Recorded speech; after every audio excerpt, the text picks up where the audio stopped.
DNA daily NEET analysis NEET crash કોર્સની અંદર આપણે ચેપ્ટર 3 માનવ પ્રજનન નીટની પરીક્ષા માટે આપણે આ ખૂબ જ મહત્વપૂર્ણ ચેપ્ટર છે. આ નીટની પરીક્ષાની અંદર આ ચેપ્ટરની અંદરથી 1 થી 2 જેટલા MCQ આપણે પૂછાય છે. આખો જે આપણો પ્રજનનનો જે એકમ છે એ પ્રજનનના એકમના આપણે ટોટલ 4 જે ચેપ્ટરો છે એ 4 ચેપ્ટરોની અંદરથી સરેરાશ 6 થી 7 જેટલા MCQ પૂછાય. એટલે આ ચેપ્ટરમાંથી 2 પણ MCQ આની અંદર પૂછાઈ શકે છે. માનવ પ્રજનન આગળના ચેપ્ટરની અંદર સજીવોમાં પ્રજનન કઈ રીતે થાય છે એના વિશે આપણે અભ્યાસ કર્યો છે. લિંગી પ્રજનન, અલિંગી પ્રજનન એ આપણને ખ્યાલ છે. હવે અહીં આપણને પહેલું જ વાક્ય જે આપેલું છે કે માનવ લિંગી પ્રજનન કરે આપણને ખ્યાલ છે અને અપત્ય પ્રસવી છે, બાળકને જન્મ આપે છે. આ પેરેગ્રાફની અંદરથી જે આપણે નીટની પરીક્ષાની અંદર પ્રશ્ન પૂછાય કે પ્રશ્ન પૂછાય કે જે પણ પ્રજનનીય ઘટનાઓ છે એ પ્રજનનીય ઘટનાઓનો ક્રમ કયો છે એ આપણને નીટની પરીક્ષાની અંદર MCQની અંદર પૂછાઈ શકે છે. આપણને પ્રાજનિક ઘટનાઓનો ક્રમની જો વાત કરીએ તો સૌ પ્રથમ જનન કોષોનું નિર્માણ થાય કે ગેમેટોજેનેસિસ. નર હોય તો નરની અંદર શુક્રકોષ જનન દ્વારા શુક્રકોષનું નિર્માણ થાય. માદાની અંદર અંડકોષ જનન દ્વારા અંડકોષનું નિર્માણ થાય છે. તો આ પહેલી ક્રિયા જનન કોષોનું નિર્માણ. બીજો આપણને હવે ખ્યાલ છે કે માદા જે જનન કોષો છે અચલિત છે, મોટા છે. શુક્રકોષો અહીંયા ચલિત છે. તો શુક્રકોષોને માદાના જનન માર્ગની અંદર દાખલ કરવામાં આવે, જેને ઇંગ્લિશની અંદર જે શબ્દ કહેવામાં આવે છે ઇન્સેમિનેશન. આગળ વિદ્યાર્થી મિત્રો 12મા ધોરણના જે વિદ્યાર્થી મિત્રો છે કે જેમને નીટની પરીક્ષા આપે, બધો સિલેબસ પૂરો થઈ ગયો હતો. આગળ આપણને ખ્યાલ છે એઆઈ આપણે આવતું હતું પ્રાણીઓની અંદર જે સંવર્ધન કરી, એઆઈ આર્ટિફિશિયલ ઇન્સેમિનેશન. બરાબર. તો ઇન્સેમિનેશન કે જેની અંદર શુક્રકોષોને માદાના જનન માર્ગમાં આપણે દાખલ કરવામાં આવે છે. જનન માર્ગની અંદર શુક્રકોષો દાખલ થયા. જનન નર અને માદા જનન કોષોનું જોડાણ એને આપણે કહીશું ફલન. ફલન થયા પછી ફલિતાંડનું નિર્માણ થવાનું છે. ગર્ભકોષ્ઠી ખંડ કોથળીનું નિર્માણ થાય છે આગળ જઈને. બરાબર. અને તે ગર્ભાશયની દિવાલ સાથે જોડાઈને ગર્ભનું સ્થાપન, આપણને ખ્યાલ છે કે ગર્ભનું જે સ્થાપન થાય તો એ ગર્ભાશયની દિવાલની અંદર થતું હોય, એન્ડોમેટ્રિયમનો જે ભાગ છે. ત્યાર પછી ગર્ભ વિકાસ થાય, બાળકનો જન્મ એટલે કે પ્રસૃતિ થતી હોય. તો આ આપણે ક્રમ અહીંયા યાદ રાખવાનો છે. આપણે એ પણ ભણી ગયા કે આ પ્રાજનિક ઘટનાઓ યૌવન આરંભ પ્યુબર્ટી બાદ થતી આપણને જોવા મળતી હોય છે. બરાબર. શુક્રકોષનું આપણે નિર્માણની વાત કરીએ તો શુક્રકોષોનું જે નિર્માણ એ વૃદ્ધ પુરુષોમાં પણ ચાલુ જ હોય છે. પરંતુ જેમ જેમ ઉંમર વધતી જવાની છે, વૃદ્ધ વ્યક્તિ હોય તેના જે શુક્રકોષો છે એ શુક્રકોષોની જે ફળદ્રુપતા હોય એ ફળદ્રુપતા ઘટી ગયેલી આપણને જોવા મળે છે. પરંતુ અંડકોષનું નિર્માણ સ્ત્રીઓમાં 50 વર્ષની ઉંમરની આસપાસ સ્થગિત થઈ જાય છે. બરાબર. તો આ બાબત અહીંયા યાદ રાખવાની, આગળ પણ આપણે ફરીથી આવવાની છે. હવે આપણે જોઈએ છીએ નર પ્રજનન તંત્ર વિશે આપણે જોવાનું છે. અહીંયા આપણે NCERT પ્રમાણે જ જવાનો પ્રયત્ન કરીએ છીએ અને NCERT પ્રમાણે થોડું ઘણું કદાચ વધારાનું હશે તો આપણે જોઈશું. વધારાનું ઘણું બધું તમે જે પણ શિક્ષક મિત્રો જોડે શીખ્યા છો એ તમારા માટે બરાબર છે. અને વધારાનું કેટલું તૈયાર કરવું એ દરેકને પોતાની જાતે અહીંયા ખબર પડશે કે પોતાને કેટલું બુક તૈયાર થઈ છે ને કેટલું વધારાનું તૈયાર. આપણે જોઈએ નર પ્રજનન તંત્ર. તો કે નર પ્રજનન તંત્રની વાત કરીએ તો એ નિતંબ પ્રદેશમાં આવેલું છે. નર પ્રજનન તંત્રમાં એક જોડ શુક્રપિંડ, એક જોડ અધિવૃષ્ણ નલિકા, એક જોડ શુક્રવાહિની, એક જોડ શુક્રાશય, પ્રોસ્ટેટ ગ્રંથિ એટલે બાકીની જે સહાયક પ્રજનન ગ્રંથિઓ છે, એક જોડ શુક્રાશય, પ્રોસ્ટેટ ગ્રંથિ, બલ્બયુરેથલ ગ્રંથિ, મૂત્ર જનન માર્ગ અને શિશ્નનો સમાવેશ થતો હોય છે. આ થાય છે. હવે આપણે શુક્રપિંડ વિશે આપણને અહીંયા આપેલું છે. તો આપણને ખ્યાલ છે કે શુક્રપિંડ ઉદર ગુહાની બહાર આવેલા છે. શુક્રપિંડ ક્યાં આવેલા છે? ઉદર ગુહાની બહાર, અને જે કોથળીની અંદર આવેલા છે જેને આપણે કહીએ છીએ વૃષ્ણ કોથળી કહેવામાં આવે છે. હવે વૃષ્ણ કોથળીની અંદર કેમ આવેલા છે? કારણ કે શુક્રપિંડ શુક્રકોષ જનન કરવા માટે નીચું તાપમાન જરૂરી છે અને શરીરના તાપમાન કરતાં નીચું તાપમાન પૂરું પાડવા માટે શુક્રપિંડ છે એ શુક્રપિંડ શરીરની બહાર વૃષ્ણ કોથળીમાં આવેલા છે. બીજું વિદ્યાર્થી મિત્રો, અહીંયા નીટની પરીક્ષામાં એક ખૂબ જ અગત્યનો આપણે પૂછાઈ શકે. શુક્રપિંડ એક તો નર પ્રજનન અંગ પણ છે અને અંતઃસ્ત્રાવી ગ્રંથિ તરીકે પણ વર્તે છે. શુક્રપિંડ દ્વારા નર જાતીય અંતઃસ્ત્રાવ ટેસ્ટોસ્ટેરોનનું નિર્માણ થાય છે. તો એમસીક્યુમાં પૂછાય કે કઈ અંતઃસ્ત્રાવી ગ્રંથિ શરીરની બહાર આવેલી છે. તો આ યાદ રાખવાનું આપણે, શુક્રપિંડ કે જે શરીરની બહાર આવેલી છે. કેમ આવેલી છે? તો આપણને અહીંયા ખબર પડી, તાપમાન નીચું રાખવા માટે. શુક્રપિંડનો આકાર અંડાકાર છે, લંબાઈ અને કદ આપણને આપેલું છે અને શુક્રપિંડો જે સઘન આવરણ વડે અહીંયા આવૃત હોય છે. આવરણની આપણે વાત કરીએ તો શુક્રપિંડની ફરતે 3 આવરણ આવેલા છે. બહારનું આવરણ ટ્યુનિકા વેજિનાલિસ છે, મધ્યમાં ટ્યુલિકા આલ્બ્યુજિનિયા અને સૌથી અંદરની બાજુ આવેલું છે ટ્યુના વેસિક્યુલોસા. આ 3 આવરણ આવેલા હોય. આપણે એક આવરણ યાદ રાખવાનું, ટ્યુનિકા આલ્બ્યુજિનિયા. અને દરેકે દરેક શુક્રપિંડ 250 ખંડ ધરાવે છે આશરે, એટલે બંને શુક્રપિંડના 500 ખંડ થયા. અને જે ખંડ છે જેને આપણે શુક્રપિંડીય ખંડિકાઓ તરીકે ઓળખવામાં આવે છે. તો અહીંયા આપણે વૃષ્ણ કોથળીમાં જોઈ શકાય છે શુક્રપિંડ બહાર આવેલા હોય છે, બરાબર. અને શુક્રપિંડમાંથી જે શુક્રવાહિની બહારના ભાગની અંદરથી એ ઉદર ગુહાની અંદર જે દાખલ થાય, તો જે માર્ગ છે એને ઇગ્વિનલ માર્ગ કહીએ છીએ. કયો માર્ગ કહેવામાં આવે છે? એને ઇગ્વિનલ માર્ગ તરીકે આપણે અહીંયા ઓળખવામાં આવે છે. બીજું, દાખલા તરીકે કેટલીક પરિસ્થિતિની અંદર એવું થાય છે કે શુક્રપિંડ જે છે એ વૃષ્ણ કોથળીની અંદર ઉતરી આવતા નથી અને ઉદર ગુહાની અંદર જ રહે, તો એને આપણે ક્રિપ્ટોચિડિઝમ તરીકે ઓળખવામાં આવે છે. તો ક્રિપ્ટોચિડિઝમ કે શુક્રપિંડ ઉદર ગુહામાં જ વિકસે છે, બરાબર, એ અહીંયા વૃષ્ણ કોથળીમાં આવતા નથી. તે સ્થિતિને આપણે ક્રિપ્ટોચિડિઝમ કહીએ છીએ. તો એ માટે શુક્રપિંડને સર્જરી દ્વારા વૃષ્ણ કોથળીમાં લાવવામાં આવે, જેને આર્કિયોપેક્સી કહેવામાં આવે છે. બીજું આપણને ખ્યાલ છે, બળદ, તો કે આખલાના શુક્રપિંડ જે હોય એ કચડીને, બરાબર, બળદમાં રૂપાંતરિત કરવામાં આવે, કારણ કે આખલો જે છે એ આખલો આક્રમક હોય ટેસ્ટોસ્ટેરોનના પરિણામે. શુક્રપિંડ ખંડિકાઓની આપણે વાત કરીએ તો દરેક ખંડિકા 1 થી 3 શુક્રકોષો ઉત્પન્ન કરતી ખૂબ જ ગૂંચળામય શુક્રોત્પાદક નલિકાઓ ધરાવે છે. દરેક ખંડિકા 1 થી 3 શુક્રકોષો ઉત્પન્ન કરતી ખૂબ જ ગૂંચળામય શુક્રોત્પાદક નલિકા ધરાવે છે. તો અહીંયા આપણે શુક્રોત્પાદક નલિકા જે છે આપણને એની રચના અહીંયા આપણને આપેલી છે. તો આ છે શુક્રોત્પાદક નલિકા આપણને અહીંયા આપેલી. તો આ એક આખો જે ભાગ આવેલો છે, આ એક છે શુક્રોત્પાદક નલિકા, આ આવેલી છે શુક્રોત્પાદક નલિકા. તો શુક્રોત્પાદક નલિકાની અંદર એનું જે અધિચ્છદના જે કોષો છે એ છે જનન અધિચ્છદના કોષો, ઘનાકાર અધિચ્છદના કોષો. અને શુક્રોત્પાદક નલિકાની અંદરથી જનન અધિચ્છદના કોષોનું સમવિભાજન અને અર્ધીકરણ થઈને પ્રાથમિક પૂર્વ શુક્રકોષ, દ્વિતીય પૂર્વ શુક્રકોષ, પ્રશુક્રકોષ અને અંતે શુક્રકોષનું નિર્માણ થતું હોય છે, બરાબર. તો આ શુક્રોત્પાદક નલિકા. હવે શુક્રોત્પાદક નલિકાની અંદર આપણને અહીંયા જોવા મળે છે સર્ટોલી કોષો. શુક્રોત્પાદક નલિકાની અંદર કયા કોષો આવેલા છે? સર્ટોલી કોષો. આ યાદ રાખવાનું, સર્ટોલી કોષોનું સ્થાન શુક્રોત્પાદક નલિકા જે છે શુક્રોત્પાદક નલિકાની અંદર આવેલું છે. અને જે વિકાસ પામતા જે શુક્રકોષો છે એમને પોષણ આપવાનું કામ કરે, એટલા માટે આપણે એને નર્સ કોષ તરીકે નરિશમેન્ટ આપવાનું કામ કરે છે, એટલે નર્સ કોષો તરીકે પણ આપણે ઓળખવામાં આવે છે. સાથે સાથે બીજા અન્ય પણ કાર્યો કરે છે. બીજું અહીંયા આપણે જોઈ શકીએ, આ એક શુક્રોત્પાદક નલિકા, આ બીજી શુક્રોત્પાદક નલિકા, આ ત્રીજી, આવી ઘણી બધી શુક્રોત્પાદક નલિકા. વચ્ચે જે આપણને ગુલાબી રંગનો જે અવકાશ દેખાય છે એ અવકાશને આપણે, આ બધું જે જગ્યા દેખાય એને કહીએ છીએ આપણે આંતરાલ્ય અવકાશ. આ જે જગ્યા દેખાય બધી એને કહેવાય આંતરાલ્ય અવકાશ. અને આંતરાલ્ય અવકાશમાં જે કોષો આવેલા છે જેને આપણે કહીએ છીએ આંતરાલ્ય કોષો, આપણે એને લેડિંગના કોષો પણ કહેવામાં આવે છે. અને લેડિંગના જે કોષો છે એ લેડિંગના કોષો નર જાતીય અંતઃસ્ત્રાવ ટેસ્ટોસ્ટેરોનનું નિર્માણ કરે છે. કોનું નિર્માણ કરે? નર જાતીય અંતઃસ્ત્રાવ ટેસ્ટોસ્ટેરોનનું નિર્માણ કરે.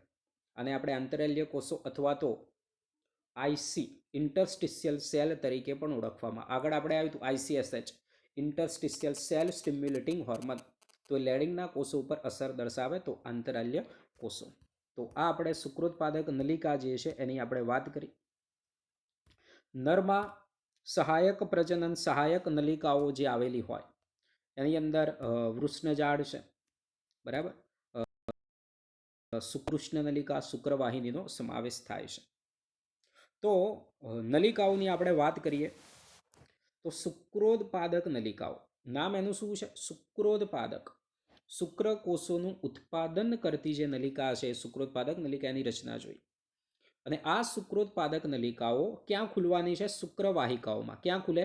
શુક્રવાહિકા. કોના મારફતે ખુલે? વૃષ્ણજાળ મારફતે. કોના મારફતે? વૃષ્ણજાળ. તો શુક્રપિંડની શુક્રોત્પાદકાઓ વૃષ્ણજાળ મારફતે શુક્રવાહિકાઓ. એટલે ક્રમ થાય તો પેલું શુક્રોત્પાદક નલિકાઓ, પછી વૃષ્ણજાળ અને પછી શુક્રવાહિકાઓ. બરાબર, તો આ આપણે એને યાદ રાખવાનું.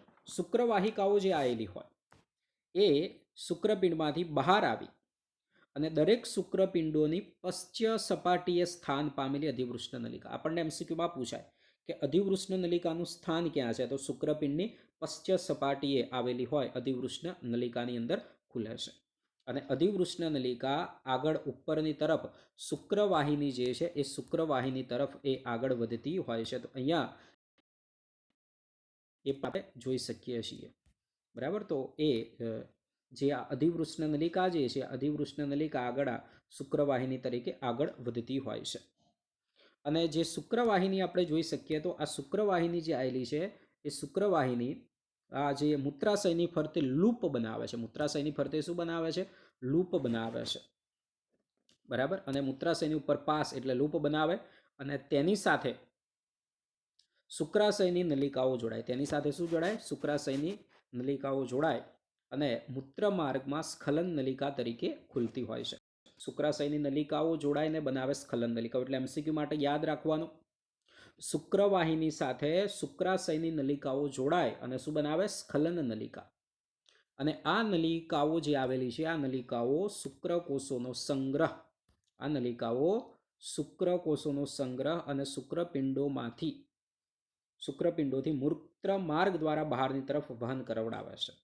મૂત્રમાર્ગ તો કે મૂત્રાશયમાં ઉદ્ભવે છે અને શિશ્ન દ્વારા આગળ વધે. મૂત્રમાર્ગ મુખથી ઓળખાતા છિદ્ર દ્વારા એ બહાર ખુલે છે. બરાબર, તો આ રીતે આપણને અહીંયા નર પ્રજનન તંત્ર વિશે આપેલું છે.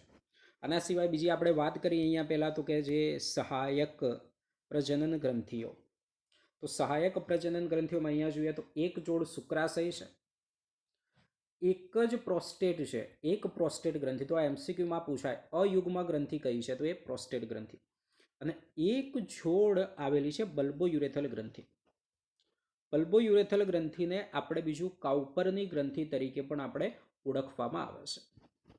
અને આ ગ્રંથિઓનો જે સ્ત્રાવ છે જેને આપણે શુક્રાશય રસ કહેવામાં આવે છે એ બનાવે છે, જે ફ્રુક્ટોઝ, કેલ્શિયમ અને ઉત્સેચકોથી સભર હોય. બીજું અહીંયા ખાસ આપણે એમસીક્યુ માટે યાદ રાખવાનું, અહીંયા આપણને સ્પષ્ટ આપેલું છે કે બલ્બોયુરેથલ ગ્રંથિનો સ્ત્રાવ શિશ્નના ઊંજણમાં મદદરૂપ થાય છે. સમાગમની ક્રિયાવિધિ દરમિયાન જ્યારે ઉત્થાન થયેલું હોય એ દરમિયાન આ બલ્બોયુરેથલ ગ્રંથિ દ્વારા અહીંયા એ ઘર્ષણ નિરોધક પ્રવાહી જે છે એનું નિર્માણ થતું હોય છે. બરાબર, તો એ સમાગમ દરમિયાન ઘર્ષણ નિરોધક તરીકે વર્તતું હોય છે. તો અહીંયા આપણને ખાલી આટલું જ આપેલું છે. આપણે જો ગ્રંથિઓની વાત કરીએ તો એક જોડ અહીંયા શુક્રાશય જે આવેલું છે, તો શુક્રાશય સેમિનલનું વીર્યનું 60% પ્રવાહી ઉત્પન્ન કરે છે અને એ મૂત્રાશયના પાયાના ભાગે આવેલું છે. શુક્રાશયનું સ્થાન ક્યાં છે? અહીંયા જોઈએ તો આપણે શુક્રાશય આવેલું છે મૂત્રાશયના પાયાના ભાગે. 60% જેટલું પ્રવાહી ઉત્પન્ન કરે છે. પીએચ એની 7.3 છે. પીડાશ પડતો સ્ત્રાવ હોય કે જેમાં ફ્રુક્ટોઝ, વિટામિન સી હોય, શર્કરા આવેલી હોય અને એનું કામ છે શુક્રકોષોને પોષણ આપે. શુક્રાશયનું કામ શુક્રકોષોને પોષણ આપે. ત્યાર પછી આવેલી હોય છે પ્રોસ્ટેટ ગ્રંથિ. એના પછી આપણે જોઈ શકીએ છીએ પ્રોસ્ટેટ ગ્રંથિ. તો મૂત્રાશયના પશ્ચ પ્રદેશમાં આવેલી છે. વીર્યનો 30% ભાગ એ બનાવે છે. અને બીજી આપણે વાત કરીએ અહીંયા બલ્બોયુરેથલ ગ્રંથિ. તો પ્રોસ્ટેટ ગ્રંથિની હેઠળ એ જોડની અંદર આવેલી હોય અને બલ્બોયુરેથલને આપણે કાઉપરની ગ્રંથિ તરીકે પણ અહીંયા ઓળખવામાં આવે છે. બરાબર. હવે આગળ આપણને આપેલું છે શિસ્નની આપણે વાત બાહ્ય જનન અંગ છે, બરાબર, અને તે વિશિષ્ટ પેશીઓથી બનેલું હોય છે. ઉત્થાનની ક્રિયા અને વીર્યદાનની સાનુકૂળતા પૂરી પાડે છે. બરાબર. ઉત્થાન એટલે શું? તો જાતીય ઉત્તેજના દરમિયાન આ કોટરો જે છે, અહીંયા પેશી જે શિશ્નની આવેલી છે, બરાબર, એની અંદર રુધિરના કોટરો ભરાય રુધિરથી અને શિશ્ન મોટું અને કડક બને, આ ઘટનાને ઉત્થાન કહેવામાં આવે છે. શિશ્નનો જે પહોળો જે આગળનો જે ભાગ હોય એને શિશ્નાગ કહે છે. અને અગ્ર ત્વચાથી ઓળખાતી શિથિલ ગળીમય ત્વચા દ્વારા આવૃત હોય છે. શિશ્નની આપણે જે વાત કરીએ તો એની આંતરિક રચનાની આપણે શિશ્નની વાત કરીએ તો એની અંદર 3 અહીંયા સમૂહ એને આવેલા હોય છે સંયોજક પેશીના, અને 3 માંના 2 સમૂહ પૃષ્ઠ બાજુ અને 1 સમૂહ બાજુએ આવેલો છે. અને વક્ષ બાજુએ જે સમૂહ આવેલો છે કે જે મૂત્રજનન માર્ગ ધરાવતો હોય છે, તો એ બાબત આપણે અહીંયા યાદ રાખવાની છે. બીજું અહીંયા આપણને વીર્ય વિશે આપેલું નથી, બરાબર, તો એ પણ અહીંયા આપણે યાદ રાખવાનું છે. આગળ આપણે બુકની અંદર જોઈએ તો અહીંયા આપણને ખ્યાલ આવશે, બરાબર. થોડુંક અહીંયા આપણને આપેલું છે. હવે અહીંયા જોઈએ તો વીર્ય એટલે શું? તો શુક્રકોષો અને સહાયક ગ્રંથિઓના સ્ત્રાવોનું જે મિશ્રણ છે એને કહેવામાં આવે છે વીર્ય, બરાબર. તો એ આપણે કહ્યું સહાયક ગ્રંથિઓનો સ્ત્રાવ અને શુક્રકોષોનું જે મિશ્રણ છે, દૂધ જેવું સફેદ અને ચિકાસયુક્ત જે પ્રવાહી છે એને આપણે કહીએ છીએ વીર્ય તરીકે આપણે એને ઓળખવામાં આવે છે, બરાબર. તો એ યાદ રાખવાનું. અને સ્ખલન દરમિયાન 3 થી 4 ml એનો નિકાલ થતો હોય છે. પીએચની જો આપણે એની વાત કરીએ તો એની પીએચ 7.2 થી 7.6 છે. યોનિ માર્ગની જે એસિડિક જે પીએચ છે એ એસિડિક પીએચને તટસ્થ કરવા માટે એટલી એની પીએચ આવેલી હોય છે, બરાબર. તો આટલી બાબત અહીંયા આપણે આને યાદ રાખવાની છે. આગળ આપણે વધીએ તો માદા પ્રજનન તંત્રની આપણે વાત કરીએ તો માદા પ્રજનન તંત્રની અહીંયા આપણે વાત કરીએ તો માદા પ્રજનન તંત્ર નિતંબ પ્રદેશની અંદર આવેલું છે. એની અંદર એક જોડ અંડપિંડો છે, અંડવાહિનીઓ, બરાબર, ગર્ભાશય, ગ્રીવા, યોનિમાર્ગ અને બાહ્ય જનનેન્દ્રિયોનો સમાવેશ થાય છે. સાથે સાથે એક જોડ સ્તન ગ્રંથિઓ અહીંયા રચનાત્મક અને ક્રિયાત્મક તરીકે સંકળાયેલી હોય છે. અને આ દરેકે દરેક આ ખાસ વાક્ય આપણે યાદ રાખવું, આ તમામ અંડકોષપાત, ફલન, ગર્ભધારણ, જન્મ અને બાળ સંભાળની પ્રક્રિયાઓને મદદરૂપ કરતી હોય છે. અંડકોષપાત તો અંડપિંડમાંથી થશે, ખબર છે આપણને. ફલન તો કે યોનિમાર્ગ આવેલો છે, એની અંદર શુક્રકોષો દાખલ થશે, અને ફલન તો કે અંડવાહિનીની અંદર થવાનું છે. ગર્ભાશય ગર્ભ સ્થાપન માટે છે, બરાબર. જન્મ માટે યોનિમાર્ગનો ભાગ છે, ગર્ભાશયનું અંદરથી સંકોચન દબાણ થશે અને બાળ સંભાળ ને આ બધા જ માટે તો આ બધા જ તમામ જે રચનાઓ આપણને આપેલી છે એ અંડકોષપાત, ફલન, ગર્ભધારણ, જન્મ અને બાળ સંભાળની પ્રક્રિયાને મદદરૂપ થાય છે. અંડપિંડની આપણે જો વાત કરીએ તો અંડપિંડો અંડકોષો પણ ઉત્પન્ન કરે છે અને સ્ટીરોઇડ અંતઃસ્ત્રાવો, અંડપિંડીય અંતઃસ્ત્રાવો જે મુખ્ય માદા જાતીય અંતઃસ્ત્રાવો છે, બરાબર, એ ઉત્પન્ન કરે છે પ્રોજેસ્ટેરોન અને ઇસ્ટ્રોજન, બરાબર. હવે દરેક અંડપિંડનું આપણને અહીંયા કદ ને એ બધું આપેલું, ને ખાસ આપણે એમસીક્યુ માટે અહીંયા યાદ રાખવાનું થાય કે નિતંબની દિવાલ તેમજ ગર્ભાશય સાથે અસ્થિબંધ દ્વારા જોડાયેલા હોય છે. કોની મદદથી જોડાયેલા હોય છે? અસ્થિબંધ દ્વારા જોડાયેલા હોય છે. જેમ બીજું આપણે શુક્રપિંડની ફરતે જે રીતે આવરણ આવતું હતું, તો એ જ રીતે અંડપિંડની ફરતે પણ અહીંયા આવરણ આવેલું હોય છે, અને પાતળા અધિચ્છદીય આવરણ દ્વારા આવૃત હોય, બરાબર. એને પણ ટ્યુનિકા આલ્બ્યુજિનિયાનું આવરણ આવેલું હોય છે. ટ્યુનિકા આલ્બ્યુજિનિયા, આલ્બ્યુન એટલે સફેદ રંગ થાય, અને સફેદ રંગ તો કે સફેદ જે તંતુઓ છે એ કોલેજનના તંતુઓ સંયોજક પેશીનું એને આવરણ આવેલું હોય છે. અને જે અંદરનો જે એનો જે ભાગ છે, જે આવરણ છે, એ આવરણની અંદરનો જે ભાગ છે, બરાબર, એ અંદરનો ભાગ બહારનો ભાગ બાહ્યક તરીકે અને અંદરનો ભાગ મજ્જક તરીકે એને ઓળખવામાં આવે છે. અને આધારક આપણને અહીંયા આપ્યું કે 2 ભાગમાં વિભાજિત છે. પરિઘવર્તી બાહ્યક અને અંદરનું આવેલું હોય છે મજ્જક અહીંયા આવેલું હોય છે. તો આ આપણને ભાગો અહીંયા જોવા મળે છે. બરાબર. તો અહીંયા આકૃતિની અંદર બધા જ જે ભાગો છે આપણને અહીંયા ખ્યાલ આવે છે વિદ્યાર્થી મિત્રો. તો એ આપણે અહીંયા જોઈએ તો બરાબર, અંડવાહિનીઓ, ગર્ભાશયની નળી, બરાબર, ફેલોપિયન નળી આપણે કહીએ છીએ અથવા તો ગર્ભાશયની નળી અંડવાહિનીઓ કહેવામાં આવે છે. ગર્ભાશય અને યોનિમાર્ગ મળી માદા સહાયક નલિકાઓ બનાવે છે. અંડપિંડના પરિઘ વિસ્તારથી ગર્ભાશય સુધી લંબાયેલી દરેક અંડવાહિની આશરે 10 થી 12 સેન્ટીમીટર લાંબી છે. કેટલી લાંબી છે? 10 થી 12 સેન્ટીમીટર જેટલી એ લંબાઈ ધરાવતી હોય છે. એ આપણને આપેલું છે. અને અહીંયા અંડપિંડની નજીક ગળણી આકારના ભાગને આપણે અંડવાહિની નિવાપ. તો જુઓ, અહીંયા જે ગળણી આકારનો જે ભાગ છે એ ભાગને આપણે કહેવામાં આવે છે અંડવાહિની નિવાપ કહેવામાં આવે. શું કહેવામાં આવે છે? અંડવાહિની નિવાપ કહેવામાં આવે છે. અને અંડવાહિની નિવાપના કિનારીના ભાગે આપણને જે આંગળી જેવા પ્રવર્ધ જોવા મળે છે. અહીંયા જોઈ શકીએ આપણે આંગળી જેવા નાના પ્રવર્ધ. એ પ્રવર્ધોને આપણે ફિબ્રી કહેવામાં આવે છે. અંડપિંડમાંથી અંડકોષ પાત થવાનો છે, બરાબર. એ દરમિયાન એ અંડકોષને એકત્રિત કરે અને એ આગળ અંડવાહિની નિવાપમાં થઈને આગળ મોકલવાનું કામ કરે છે. અંડવાહિની નિવાપ પછીનો જે ભાગ આવવાનો છે તો એ ભાગ આપણને અહીંયા જોઈ શકાય છે તુંબિકાનો ભાગ છે. કયો ભાગ? તુંબિકા, બરાબર. અને અંતિમ જે ભાગ આવે છે ઇસ્થમસનો ભાગ આવે છે અને સાંકડું પોલાણ ધરાવે, જે અહીંયા પછી આગળ ગર્ભાશય સાથે શું થઈ જાય છે હોય છે. તો એ આપણને આપેલું, તો આ યાદ રાખવાનું છે આપણે. બીજું, કુખ તરીકે આપણે ઓળખવામાં આવે છે. તો આ પણ બાબત અહીંયા આપણે યાદ રાખવાની કે એને આપણે કુખ તરીકે ઓળખવામાં આવે છે. આકાર આપણને આપ્યો ઉધા નાસપતિ જેવા આકારનું છે. એ પણ અહીંયા આપણને આપ્યું છે અસ્થિબંધ દ્વારા. નિતંબની જે દિવાલ છે એ નિતંબની દિવાલ સાથે અસ્થિબંધ દ્વારા જોડાયેલું હોય છે, બરાબર.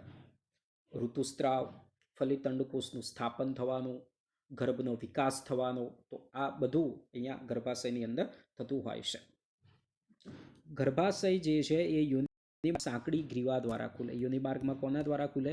ગ્રીવા દ્વારા. એ આપણે અહીંયા જોઈ શકીએ છીએ. ગ્રીવા નલિકા એ અહીંયા આગળ ખુલે છે. અને અહીંયા ખાસ જે નીટની પરીક્ષાની અંદર આપણે MCQની અંદર પૂછાય તો એ બાબત અહીંયા ખાસ આપણે યાદ રાખવાની છે, ખૂબ જ મહત્વનો.